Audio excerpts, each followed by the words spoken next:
الحمد لوليه والصلاة على نبيه، والوزن والعدل والفضل والنزم والعزم بالجزم،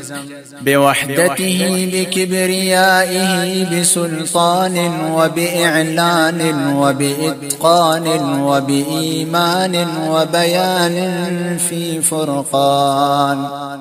وحده لا شريك له، وحده بوحدة موحدا بوحدة موحدا بوحده، وحيدا وأحدا بلا مدد وجدد ونصب ووصف في الكمال، لا شريك له ولا نزير له ولا مثل له ولا مثال له، ولا وزير له ولا مقارن له ولا مكاظم له ولا مداني له ولا مضارع له، ولا جلد بلد ولد جسد رسو جزو نزو عزم له، ولا جذب وصف عيب قاب بيت خصم له، ولا مقارن له ولا مكاظم له ولا مداني له ولا مضارع له ولا مناظر له. ثم نشهد أن لا إله إلا الله وحده لا شريك له، من يشرك في ذاته وصفاته وعاداته وآياته أو يتبرك بغيره من نبي وولي وتقي ونقي ونسيم وحسين وجميل وصغير وكبير، فعليه الخسران والوبال.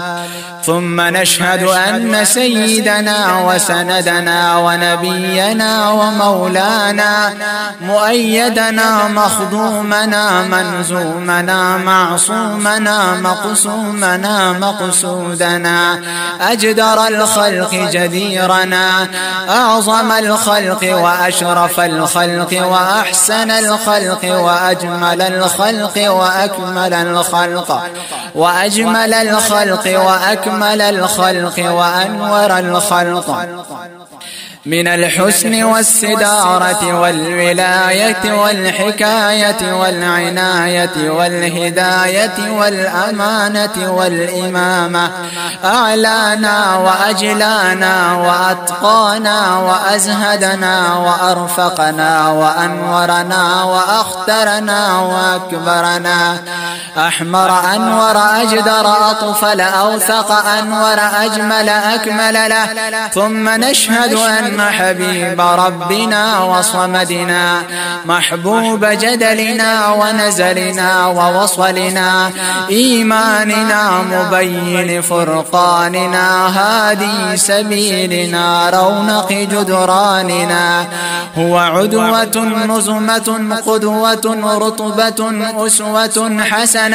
وبدلائله القاهرة الغالبة الظاهرة الباطنة سعد إلى سدرة المنتهى في ليلة المعراج كشف الدجى، ثم